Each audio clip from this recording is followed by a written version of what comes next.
قلت افطر معاكم النهارده علشان انا هفطر لوحدي. وليه هفطر مع لوحدي وانتوا معايا؟ ربنا يخليكم ليا وما يحرمني منكم ابدا.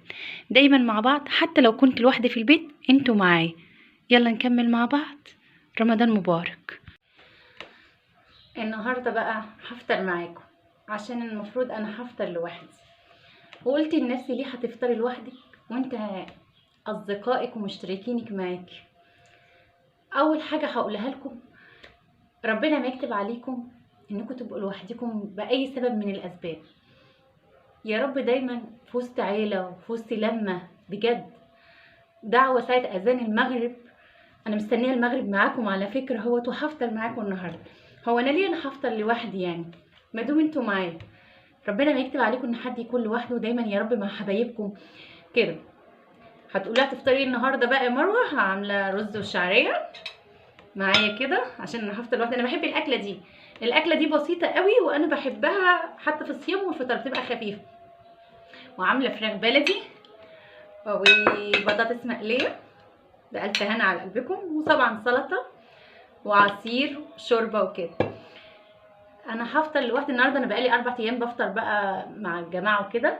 النهارده بقى قلت الواحد ياخد استراحه من اي حاجه ويفطر معاكم. حابه ان انا افطر معاكم جماعه. لو حسيتوا ان في حد قاعد لوحده ما تسيبوهوش لوحده بجد.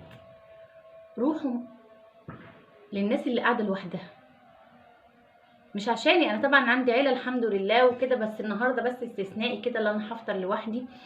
بس فعلا حسيت قد ايه ان الواحد لما بيكون لوحده بتكون يعني يعمل اكل وتحس ان هو ناقصه حاجه. طبعا ناقصه اللمه. ناقصه اللمه حلوه يا جماعه. حافظوا على بيوتكم، حافظوا على اسركم. في اي وقت هتلاقي نفسك بتتجمع مع حد ما تترددش، اتجمع على طول، ما تقولش لا. مع اني والله يعني انا كنت معزومه على الفطار النهارده، بس لا، قلت انا العزومه بتاعت الفطار النهارده هكون معاكم فيها كده وافطر معاكم وندعي سوا، وربنا يا رب يعين كل الناس على اللي هي فيه صراحه يعني. نزلت السوق النهارده، كنتش نزلت السوق من زمان صراحه. ربنا يعين الناس على اللي هم فيه. حسيت ان كل حاجه يعني كده يعني ربنا يستر. على فكره يا جماعه، في حاجه مزعلاني قوي قوي قوي قوي صراحه بجد. اول مره في حياتي، اول مره واول سنه يعني من زمان قوي وما اعملش شنط رمضان. كنت كل سنه بعمل شنط رمضان بزياده، والناس اللي تعرفني عارفه الكلام ده. السنه دي من كتر ارتفاع الاسعار والحاجه دي انا ما عملتش شنط. بقيت محرجه جدا ان انا امشي في الشوارع والاماكن اللي كنت بوزع فيها. ويمكن ده اللي مش مخليني حتى اصور فيديوهات كل يوم ولا حاجه من ديت زي الاول، بسبب ان انا فعلا موجوعه وزعلانه ان انا ما عملتش شنط رمضان. الوضع يعني صعب شويه، بس هنقول ايه، ربنا ان شاء الله يعين الناس على اللي هم فيه ويعيننا احنا كمان يا رب على الايام اللي جايه. وتقريبا كده المغرب اذن تقريبا المغرب اذن. ربنا يسعدكم ويحميكم، ويا رب كل اللي نفسه في حاجه ربنا يكتبها له بجد فعلا يا جماعه. ربنا يستركم ويرضيكم ويرضى عنكم. ما تنسوش الغلابه بجد، ما تنسوش الغلابه يعني. ما تنسوهمش باي وسيله في الوقت الحالي ده، لان بجد الناس محتاجه تحط ايديها في ايد بعض. الناس محتاجه تحط ايديها في ايد بعض ويكونوا مع بعض يساعدوا الناس. فعلا جبر الخواطر ده يعني حاجه مهمه جدا جدا جدا. احنا مش هنكبر الا اذا جبرنا الخواطر. انا بقول لكم انا زعلانه السنه دي علشان افطر الاول، افطر معاكم. اللهم انك تقبل مني. بحب افطر على تمر عشان السنه بتاعت الرسول. حلو ان احنا نطبق السنه بتاعت الرسول وكده. ادعي دعوه بسري بقى.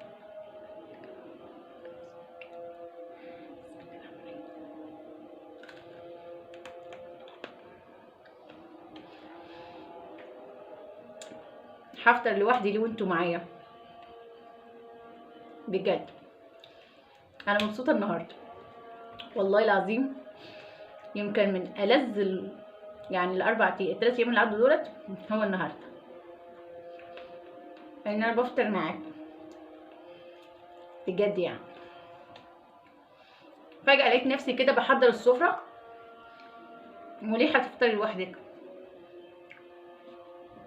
ليه هتفطري لوحدك وانتي ليكي عيلة كبيرة جدا اللي هم انتوا يعني؟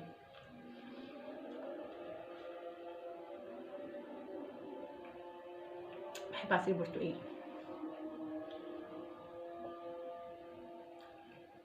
بس ميبقاش فيه سكر كتير يعني.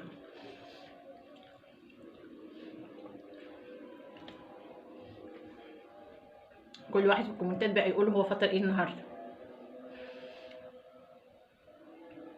وليه عايزينك انك تفطري معانا على طول.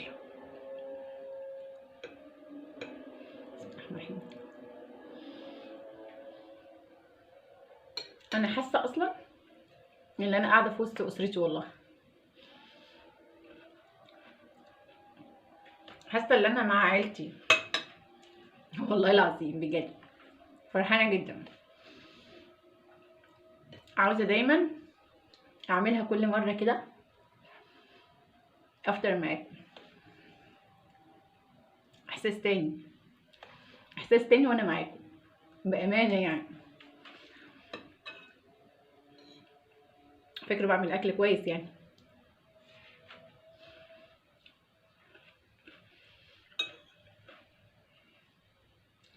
كل واحد في الكومنتات يكتب هو اكل ايه النهارده، فطر ايه.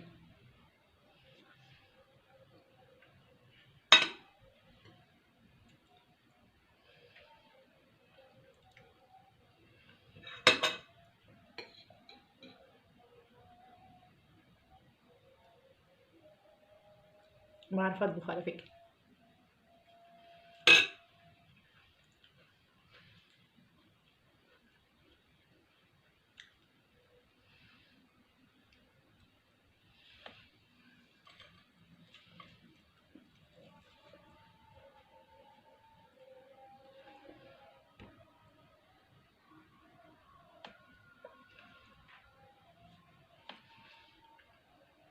هنجبر الخاطر، هنجبر الخاطر. اقعد بقى افطر على راحتي، افطر على راحتي.